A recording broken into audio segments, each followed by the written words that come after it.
Why belly up? This is the game. It's cat and mouse. Smoked a turkey. Yes. He is down. He is freaking down. Said he shot an absolute giant. Fall obsession, baby. Welcome back, everybody. We are back for another Fall Obsession podcast episode, and once again this week I'm hosting. I'm Sam Thrash with Fall Obsession, and I'm joined once again by our marketing manager, Mr. Drew Tvrdik. Drew, welcome back, man. Hey, thanks a lot. It's good to be here again. Yeah, we were really happy to get you on board a few episodes ago for podcast on elk hunting, and kind of the game plan today is to build upon what we talked about previously and add a little bit more to it. So I'm excited. Yeah, me too. There was a lot of topics that I personally thought of, and I've had people reaching out to me asking me some questions too. So it'll be good to talk about some of those topics. Absolutely, man. Well, as always, you guys know the drill. Before we dive into it, I gotta give a shout out to our friends over at Elite Archery. They are part of what makes this podcast possible. We're very happy to be partnered with them for another hunting season coming up this year. Drew and I are both running the new Elite Cure as our frontline setup for the 2020 season. I know I'm super pumped. Drew, you are as well, I believe. Yeah, I'm really excited. I was actually out at the range last night, one of the local public ranges here, and man, the number of compliments I was getting on that bow, every time you pull it out, people want to know what it is. So besides shooting really well, it draws a lot of attention in a good way. Yeah, I'm very, very happy with my Cure. Not only is it literally a bow unlike any other bow in the industry with the SEC technology and the 1/4 inch draw length increments, but man, I'm glad you said that, because that was one thing that I've really noticed the more I played around with that bow. It is just a good looking bow, man. It's solid. It really is. And the other thing is being able to adjust it at the range, without having to have a bow press, and really being able to dial things in has people coming up asking me questions all the time too. Yeah, for sure. And I know that I got people down here in Texas, you up in Minnesota. Like Drew said, people are always asking about it, always wanting to check it out. So I encourage you guys to do the same. Go to elitearchery.com, see what they have to offer. They have all their accessories on there. They have their bows on there. You guys can order your own bow online even if you want. But above all, go to your local dealer, shoot one, compare it to other brands. I promise that you're not going to be disappointed. It is just a solid product, and Elite has blown it out of the park this year. So you won't be disappointed. Go check them out. So Drew, like I just mentioned briefly when we kicked this off, you and I did an episode a few episodes back on backcountry elk hunting, and I think it's good that we can elaborate a little bit more on that, because like you said, and as we were kind of pre-gaming a little before we started recording, you got some stuff that came to mind afterward. That's always the case. We always think of stuff after we're done recording that we want to talk about, but you had some stuff come to mind afterward that you want to elaborate on, and then I have some other stuff that I think we can kind of expand into in regards to Western hunting and your experiences as well. So I'm excited. Yeah, me too. So I'll let you kick us off and kind of go into some of the stuff that you were thinking about, that you wanted to cover that we didn't get a chance to talk about in our previous episode on backcountry elk hunting. Yeah, I think the biggest one that kind of I was thinking about that I really felt a little bit, not embarrassed, but I can't believe we overlooked it, was talking about camp. Yes. You hike all the way out there, get 15 miles from the truck, you better have something figured out to camp, and you're not just staying there by yourself. No, as far back as you guys are, and as long as you're out there, there is no winging it. No, we're pretty prepared. We're running the teepee tents from Seek Outside. Ran them for the last 2 years now, and man, they are great tents. Use it with the half liner, with the titanium wood stove. I think all in, my tent and wood stove combo is like 7 pounds. So it makes getting back in there and being comfortable while you're back in there and not freezing, it makes it really doable, really easy. Awesome. Yeah. And I know when I was with the outfitter, we were hunting out of wall tents, and there's no way you could do that on a backpack trip. There's just the amount of weight that those canvas wall tents have. It's just, you couldn't do that. And these Seek Outside tents, they're so nice, and they really do, like, they take up almost no space in the bag. That titanium wood stove breaks down and is super small and super light to carry, and I'm just overall really happy with it. Absolutely. So one thing that I'm going to do, and as we're talking about this and I'm thinking about this, one thing that I'm going to have us do is I'm going to have you send me some links to those to what you're talking about. And so whenever our listeners, guys, when you are listening to this episode, you can go to we'll have a post on our social media pages where you guys can actually view these products. We'll put some links in there. That way you guys can go check them out and actually visually see what Drew's talking about too. Yeah, definitely. And the tent is just the beginning. I mean, there's so many other products where after being out there a few different years and really being kind of all over the board and on the types of conditions that we've been in. I mean, I've been anywhere from t-shirt and shorts to, I think the coldest I've been out there is 10 below. Oh, wow. And so I've seen a huge variety of conditions. I mean, we're hunting up at 10,000 feet, I think is where base camp is. And we hunt even higher up than that. So we're pretty far up in elevation. And so seeing snow in mid-September is not out of the question at all. And so really being prepared for all types of weather is really crucial. So there's some other things that I've really learned. And one of those, which was surprising to me, was the sleeping bag setup. So the first time out there, I was just, in a standard, I don't know if it's a 0 degree or negative 20 degree sleeping bag. And I was cold. Even with the wood stove, even in the wall tent, I was cold. And since then, I've done a lot of research, and one of the things I'd recommend to anybody going out is a bivy sack. First of all, that really helps keep the heat in at night, for one, and it keeps your sleeping bag dry, which is the most important part, because the second you get it damp at all, that it doesn't insulate you and you get really cold. Yeah. That is not even having the experiences that you have. I can attest to your sleeping bag being a very crucial part of planning any hunting or camping trip.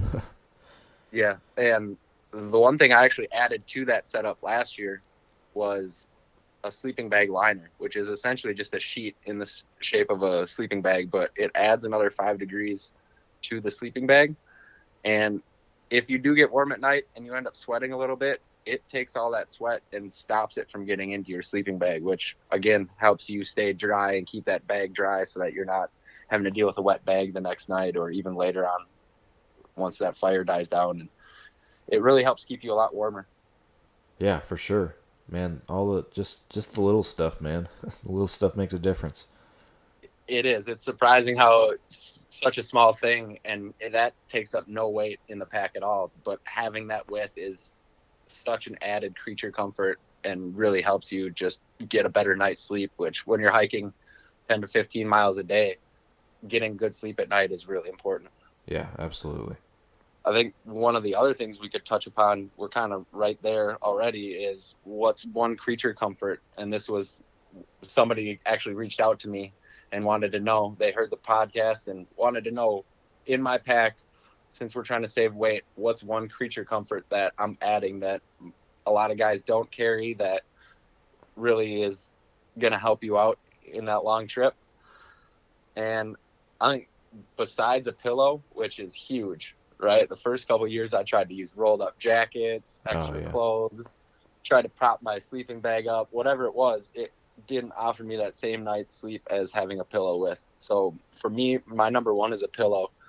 The second one is really surprising, and that's a chocolate bar. And it doesn't have to be multiples. It doesn't have to be a lot of them. But, when you're out and you're having a really rough day and you just need that one little, pick me up, one little, even it's an emotional boost, having that little piece of chocolate to just really brighten your day, connect you back to home, give you a little bit of sugar, a little bit of fat boost. It's super nice. I imagine so. Yeah.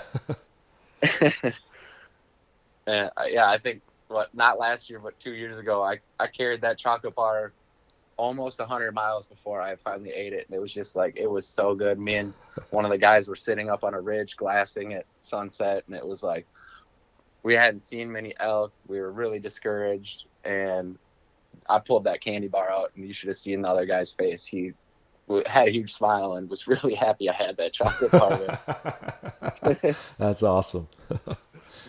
So what other stuff do we need to know about for setting up base camp, for planning ahead of time? What are some make it or break it items that we need to know about? Yeah, for sure. Definitely food, right? So planning food out and really trying to figure out what the highest calorie to weight food that you can figure out to bring with. So it's a lot of freeze dried foods, but also, I mean, there's differences in the amount of calories per weight. And I mean, even a Snickers bar is pretty good as far as how much you're getting out of it for how little it weighs. Mm-hmm. And I mean, the other thing to look at is like instant potatoes. They don't take anything to cook up, and they weigh almost nothing in your pack. And besides really filling you up and making you feel full, it's a nice calorie boost and a nice carb boost. For sure. Now, I may be interjecting or getting ahead of you here, but I know you mentioned in our previous episode the importance of having camp close to water. And I wanted to bring that up again for the sake of a separate episode that we're doing right now. And my assumption, again, I don't have the experiences that you do, but my assumption that would be crucial in that you're not having to pack any cases of water or anything else up there with you. Yeah, that it's huge. And I mean, there's places where you can't get water in the mountains, but where we're at, we're lucky enough to have, there's water everywhere. It seems like every couple hundred yards you're crossing a creek.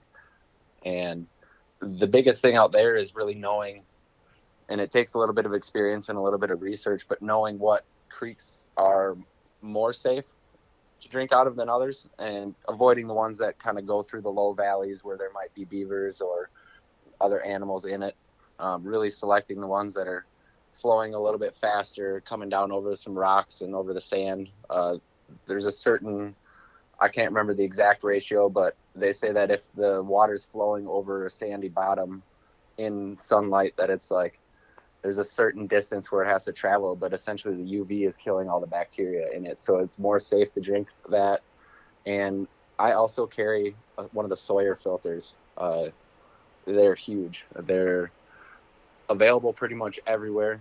They fit on to a water bottle, onto a water bag, onto different systems, and they really offer you the versatility. I think you can even use it as a straw and drink right out of the creek if you want to. Oh, wow. And yeah, that's another thing we should definitely include the link for people to check out, because it doesn't weigh anything, but it allows you to filter unlimited clean water. And I can't remember the amount that they say that you can run through it, but I've never had an issue with it clogging and never gotten sick from drinking water in the backcountry. And I think that's huge.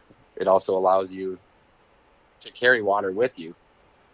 I know with those water bags, even if we're camping away from water, you're able to throw some extra stuff in the pack. You don't have to filter it right then, and just be able to filter it later if you want to, or whatever setup you need.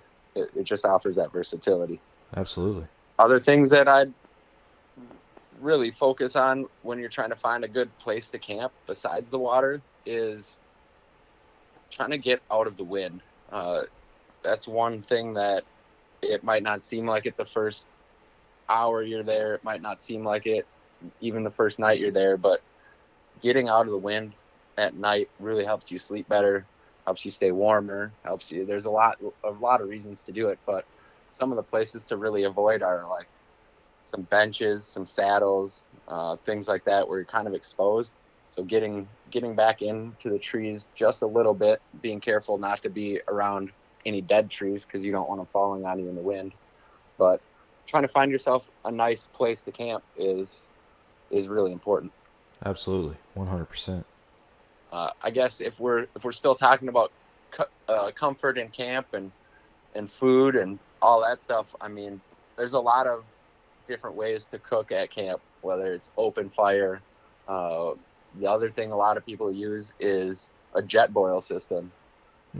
You can carry the fuel inside of the cooking container, and it's all one more or less self-contained unit. And one of those little tanks of fuel is enough to last you, I don't know, 3 or 4 days if you're making coffee, if you're eating breakfast, lunch, and dinner. But if you're really cutting it down to one meal a day, you can stretch those fuel tanks out for quite a while and really cut down on the amount of weight that you have to carry. And even more so if you're figuring out a way to double up on, so if you're making dinner in your mountain house, or your mashed potatoes only take a certain amount of water, but you're boiling other water for other items, whether it's your coffee, whether it's your tea, whatever you drink to keep you warm, that really helps. I know on the cold nights I used to make my tea at night and put that water bottle in my sleeping bag with me, and like, it's a vacuum canister, so it doesn't give off a ton of heat, but the little bit of heat that it does, it was nice to have that down by your feet sometimes. Oh yeah, I'd imagine so. Best part of that too is then you wake up in the morning and your coffee's already made, and you don't even have to get out of bed to have it. So there you go, living in luxury out there. Right. So packing all this in, do you normally, and I know we've talked briefly about this in our previous episode, but do you normally pack in on foot, or do you have horses or mules that you use, or you literally have all this on your back? Yeah, so I'm to the point now where I carry everything on my back. It was nice while I was with the outfitter, and they were able to carry everything in on the horses and get camp set up, and all I really had to worry about was getting myself to camp. I'm comfortable on a horse, and I like riding horses, but due to some back injuries and some hip injuries and things like that, it's just, I'm way more comfortable hiking the 15 miles than riding that in. And now I carry everything on my back. I think I try and weigh my pack. I think the heaviest I've ever carried out was 47 pounds. And that was fully loaded with camera gear, with solar chargers, with a lot of stuff that really is unnecessary for the average person to get out in the backcountry and go hunting. But for some reason, I thought I needed to carry all that with me. And this year, I'm going to dial it down. I'm looking to get somewhere around, I think 35 pounds is my goal. It may be a little heavier just to get out to camp, seeing as there's some other guys who are going out who have never been out there before and aren't really into the extreme of roughing it that I am. So we'll probably carry in a few more supplies and a few more creature comforts, and so that'll boost the pack weight just a little bit. But yeah, I'm trying to keep it under 40 pounds this year. Gotcha. So when you kill an elk, how does that trip look going back from camp? Yeah, so this year with the 7 guys that are going, it's going to be sort of a group effort to get the elk out of the mountains. We are all carrying the Garmin inReaches, which allows you to send text messages to your buddies when you're out there. They all communicate through satellites, and it's a nice feature to be in contact with everybody else. We're splitting up and going in teams of 2, and so our plan is to just hunt in teams of 2, and if somebody shoots an elk, then we're going to get a hold of each other on those Garmin inReach platforms and go over and help them quarter it out. And we talked a little bit about that, the gutless method last time, I think. Yeah. But using that and being able to get those quarters out and your back straps and your tenderloins and then your camp meat, whatever else you can pull off of it, it's going to be a lot easier with 6 guys. But what it's going to look like is more or less one person's carrying a rear quarter. Well, 2 guys are each carrying a rear quarter. 2 guys are carrying a front quarter. 1 guy's carrying all the other meat. And then we'll probably have, hopefully we're shooting bulls and somebody's carrying the head out. And so we'll leave camp set up. There's no reason to haul the tent and everything out. We'll haul it out and back to the truck.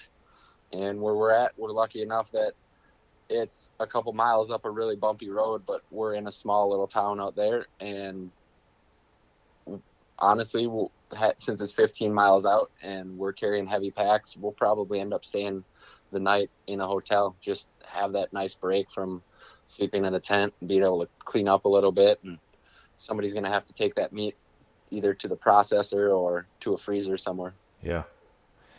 So that mentioning the hotel and cleaning up, that was another question that I was going to ask. What do you account for or plan for out there when it comes to personal hygiene? Because I know when you're out there, I mean, you're camping it, you're in the backcountry, you're roughing it, but to some extent, you don't want to just be disgusting the entire time you're out there. Am I right?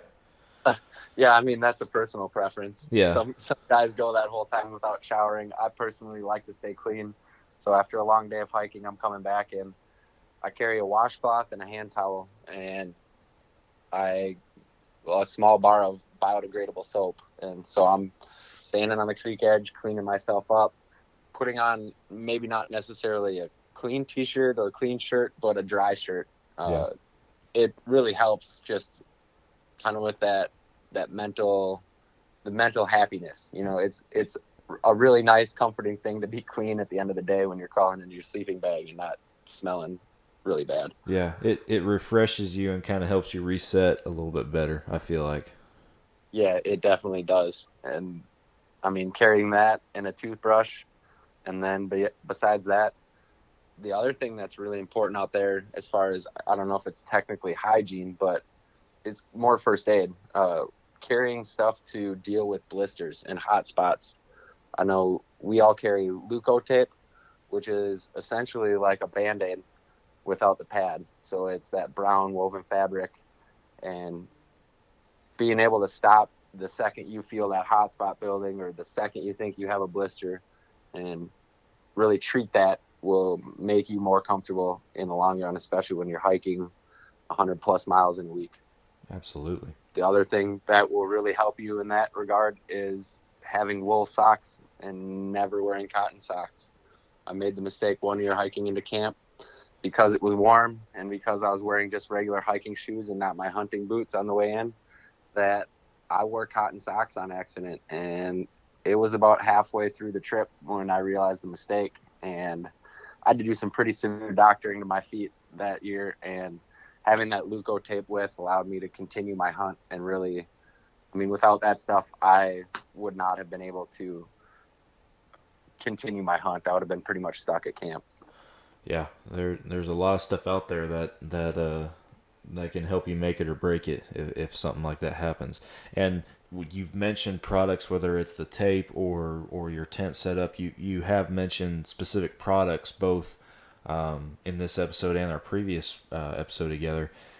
I would like to just throw out there, just as kind of a side note to our listeners, that while we at Fall Obsession do have some corporate and product partners, none of these companies or products that Drew has mentioned are we partnered with. These are products that Drew has done his own research on and found to be effective for himself in the field, spending his own money on them. So if just to kind of disclose that to you guys a little bit better, that this is hunter to hunter right here. That, you know, these are products that have proven to work and that Drew's willing to invest his own money in. Yeah, absolutely. This is not in any way some sponsorship endorsement or anything like that. I'm telling you what works for me and what has helped keep me comfortable in the backcountry. And while we're calling them out by name, there are all other alternatives to that. These are just the ones that I've found work the best. And yeah, like you said, I wish we were sponsored by all these companies. That'd be really great. But, yeah. but I'll use their products regardless of having a sponsorship or not, just because they're such good products and I really believe in the way they work in the backcountry. Absolutely. So Drew, there's a lot. I mean, we've just in our short time already, we've talked about a lot of stuff, and then obviously there's a whole nother episode 16, that guys can go back and listen to if they want some more details specifically on your elk hunting trips. But before we move on to kind of the second part of this episode, I wanted to ask, what are some of the what's like the biggest lesson that you've learned based on previous experiences and the recent seasons that you've had out there in the backcountry? Yeah, I think the number one piece of advice that I could give anybody is don't leave elk to find elk. A couple years ago on my hike in, I found a pretty nice herd of elk. And because of the distance from where we were camped, it wasn't off limits, but it was highly suggested that I hunt other places. And I went that whole season without seeing an elk. The only elk I saw was on the hike into camp and the day before opening day. And from that point on, I didn't see an elk, and it wasn't for lack of trying. It wasn't for lack of covering ground. That's where the elk were. They've had stuff up there, and towards the end of the hunt, we actually hiked up there just to go see on the way out why they were up there. And there was so much feed up there and so much water up there that was the spot to be that year. So that'd be my piece of advice: is don't leave elk to find elk.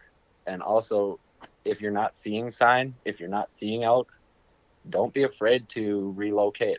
Last year, we were in a different mountain range completely, one that was completely new to me, and hunting a little bit later in the season, after rifle season had opened, general season, and there was a lot of hunting pressure where we were at. And we stayed there a couple days longer maybe than we should have, but finally made the decision after nobody was seeing elk to relocate. And it wasn't far. It was still in the same mountain range. It was just a couple of drainages over, and suddenly we were back in the elk. But by that time we had all put on so many miles and everybody was so worn out that it made it difficult to hunt them. And out of our group of guys, I think only one of us shot an elk. Only two people even saw elk. So that was a learning lesson for me, was if you're not seeing them, don't be afraid to move, but definitely don't leave them to find them. For sure, that's good advice, man. So, kind of moving into part two of this episode, because we've talked a lot, both episodes combined, about elk hunting and now camping and planning and products that can make your life easier out there.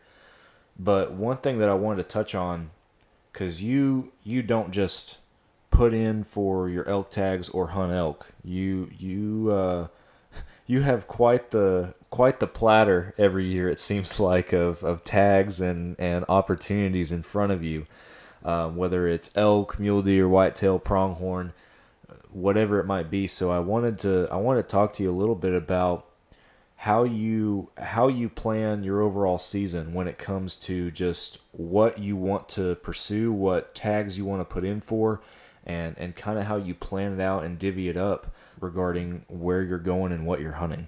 Yeah, that's kind of a long process, actually. It really involves looking at the hunts that I want to go do or that are on my wish list, looking at dates, looking at season dates, application dates. Some of the hunts that I do here in Minnesota, there's actually a requirement for orientation meetings. So Oh, wow. some of that too really affects some of the other hunts and some of the hunts I do around here. I know there's been a couple of years where I've either had to stay back and not miss the first day of elk season, but miss that day before of scouting because I had to be here in Minnesota to be at an orientation for one of the metro bow hunts. So timing plays a huge part of it. I guess the other thing is draw odds, draw statistics, and there's a couple of good sites that you can use to figure that out. And I've done a lot of research on that, and I put in for some pretty limited draw tags every year. Usually not successful for it. And when I am, it kind of adds that extra challenge of trying to schedule in another hunt. I know this year I got drawn for a second Montana elk tag. So I got the Montana B tag is what they call it. And that's going to add an extra bit of hunting for me in Montana. But I know that you and I are both in on that antelope the draw for the antelope in Montana, and I know there's a couple other people that are in that as well that may be coming with us, and so Yeah. that's a more limited draw. I think it's around 50%, but as a non-resident, I think your chances are slightly better because they allocate a certain amount of tags. I think Montana does about 10% of the tags for non-residents. And I don't think there's many non-residents applying for the area that we hunt. I think it's a kind of a local type hunt. Yeah. And so kind of having that inside knowledge for something like that helps. So I guess if we were to look at my calendar generally starts with that Metro bow hunt orientation, early September. Then I'm out into Montana for the backcountry elk hunt. Then I usually try and get back to Minnesota, and I love bow hunting here, especially in the Metro. Here in Minnesota, we're allowed unlimited antlerless deer in the Metro zone. Oh, wow. And so no matter how many deer you shoot, there's always a reason to go back out to the stand and keep on hunting, which is a lot of fun. I mean, I don't have a ton of success. There's been a few years where I've gotten over. Minnesota has a 5 deer bag limit, but that doesn't apply in the Metro. And there's been a couple years where I've exceeded that, and that's always a lot of fun. That's awesome. So it is. It's a lot of fun. So then I probably hunt till I think it's October generally that we go back out to Montana for that pronghorn hunt. And sometimes in between there, I'm doing goose hunting, I'm doing duck hunting, I'm doing pheasant hunting with my dog Moose. We even guide a little bit at one of the local game preserves around here, Sandpine Pheasants, and it's a lot of fun. I keep myself really busy. So we go out to Montana for antelope, sometimes stay out there, and that goes into deer season sometimes, depending on the time of year. And I'm always back in Minnesota for opening gun season, which is first weekend in November here. And so it's a process to try and get everything on the calendar and try and schedule things out, especially now that we've thrown Texas into the mix and coming down there late December, early January. And that's added another hunt, which, I mean, lucky for me, Minnesota shuts down at the end of December. And so I'm able to sort of have another state that's a little bit later that extends my season. That's awesome. Yeah, your calendar's definitely a lot busier than mine. But I know, like you said, I definitely am looking forward to pronghorn. It's something that I've looked for the last 2 years, and I'm hoping that we can make it a third for sure. And talking about tags and draw success rates, that's something different that we're trying, or at least for me, that I'm trying, because the last 2 years I've put in for archery only, gotten drawn both years, and as you know, first year was successful and last year was a lot more challenging. And then this year I put in the same as you for that general tag, so little lower chance of getting drawn, but gives me the option to shoot one with a rifle and come home successful, because a drive from Texas to Montana is a long way to go to not come home with a pronghorn. Yeah, I can imagine. And I've had the same feeling coming back from Montana after an unsuccessful elk trip. You spend a lot of time, and there is a lot of time between Montana and Minnesota to think about all the mistakes you made and how many times you probably could have got in a little closer on one, and all the chances that you had. And yeah, I've definitely been there, and that drive home without a cooler full of meat it's still rewarding, but it leaves something to be desired. Yes. And I think that, I mean, you live and learn, and it's like I told Chester, who went with us this last year on the Montana pronghorn hunt. We had plenty of time to talk on the drive home, and it's challenging, it's frustrating. You want to be successful, but in the end, you learn from it. You become a better hunter because of it, in my opinion. Whether that be pronghorn, whether that be elk, or even just an unsuccessful whitetail hunt at home. I feel like there's something to be learned and something to take away from every experience and every trip. Yeah, definitely. I know last year we spent a lot of time out on some BLM land, and I feel really fortunate, actually pretty lucky that I was able to find that spot, because I mean, that spot can't be more than 5 miles by 5 miles, if that, maybe a little bit more. And for some reason, those antelope love that spot, and it's pretty consistent that you can find them there even when other spots aren't producing. We were very fortunate last year, and I know we've talked before about dedicating a specific podcast to kind of recapping previous pronghorn seasons and what we plan to do, what our game plan is going ahead. But it was we were very fortunate to, I believe, see as many as we did last year, even though we were unsuccessful in the short time and the small area that we kind of hung out in.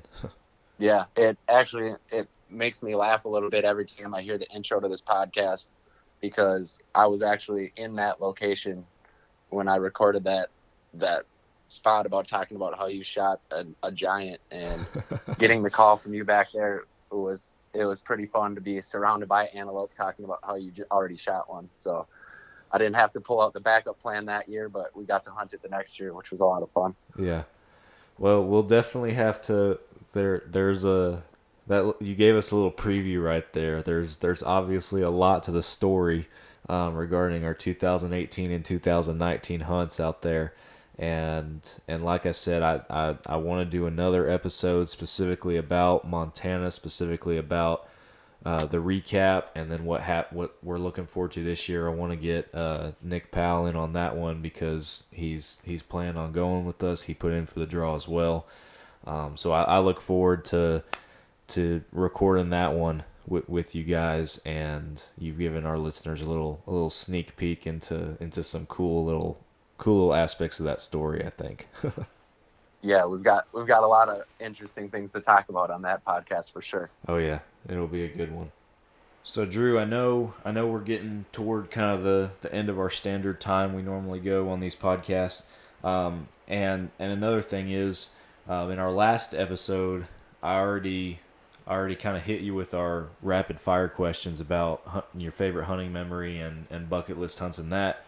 But I think one thing for both of us to talk about that would be kind of cool, that is applicable to this, is going a little deeper on that bucket list topic and talking about dream hunts, talking about where we hope to go in future seasons, because you especially, you have a lot on your plate every year. It seems like a lot of trips you try to plan and work around. What do you hope to add in future seasons? What do you hope to bring into the mix and accomplish in future hunting years? Yeah, I think at the top of my list is I would love to go on a moose hunt, whether that's in Canada, whether that's in Alaska, or even I know there's a couple states still doing it here in the lower 48, but that's something that I can't wait for the borders to open back up, because that's something that I really want to get into. It looks like a lot of fun. It's a whole different style of hunting than I'm used to, even from hunting elk, and I just think that would be a whole different experience and something new to try. The other thing I would love to do, and man, I was really hoping that the ranch we were at last year for the staff hunt, that I was going to see an axis deer. That was something I was really hoping that I could make happen. I know that's really high on my list. I would love to have an axis, or shoot an axis sometime, especially with a bow. Man, axis are really cool. I have had, unfortunately it wasn't on video, I have had the pleasure of shooting one. It was a doe. They're such cool animals, and especially in the wintertime down here, it seems like they're hard to hunt. They're very skittish, they're very secluded, they hang back in heavy brush, and they're just not as active as they are in the spring and summertime. And axis deer, for those of you who are up north who don't know, they're considered an exotic down here in Texas, which means all you have to have is basically you have to be a licensed hunter. You don't have to have a tag or anything like that to hunt them, and you can hunt them year round. There is no season for them, so they're really a unique animal, a really cool animal that's unique down here in Texas in the South. So and like I said, I've had the privilege of shooting a doe. They taste absolutely amazing as well. They're really good eating. But I'm with you, Drew. I would like to get out there and shoot some axis again and get me a really nice buck as well. That would be awesome. Yeah, and I know personally, like, I prefer doing Euro mounts, but I think if I was going to do it, I think that's one that I'm definitely saving the Cape.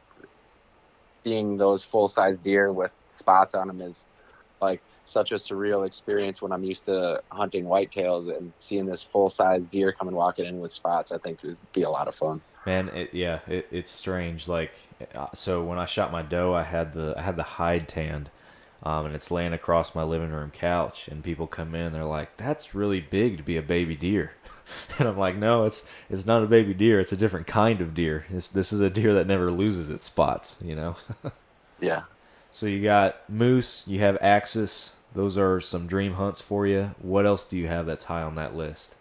Oh man, there's a lot. I guess I'd like to do a little bit more bird hunting. I know there's some species of ducks and geese that we don't get through the Central Flyway that it would be really interesting to get out, whether it's out west to shoot brants, or whether it's out to Alaska to go after some king eiders, or, you know, some of the more challenging, difficult to get to places. For me, it's all about the trip, and the destination is high for me. Getting to see new places and experience new types of hunting is huge for me. So I think that would probably round up my top 3, is some of those more unique bird hunting trips. Awesome. Well, Drew, it's been really cool to talk to you again about kind of to build upon what we previously discussed in the last episode together, and then bring some new stuff into it with talking about the different hunts, different tags, and stuff like that. I've really enjoyed it, man. Yeah, it was a lot of fun. There was a lot of topics that I was thinking of afterwards, and that people have reached out to, and it was really good to cover those. And I think we touched on a lot of really good things today. Yeah, we for sure did. Yeah, keep writing them down when you think of them, man, because we're obviously we can keep building upon this, and like I said, I look forward to hopefully here in the next few episodes we'll have a Montana recap / planning episode with you, Nick Powell, and myself, and I guarantee that's going to be a fun one to talk about. Yeah, and I'd even really encourage our listeners to submit some questions. You know, if there's something that they're listening to us talk about this and it spurs a question for them, send them to us on our social media accounts. We'll definitely include those in some of the future podcasts. I think it would be really interesting to even try and fill out most of a podcast with some viewer questions.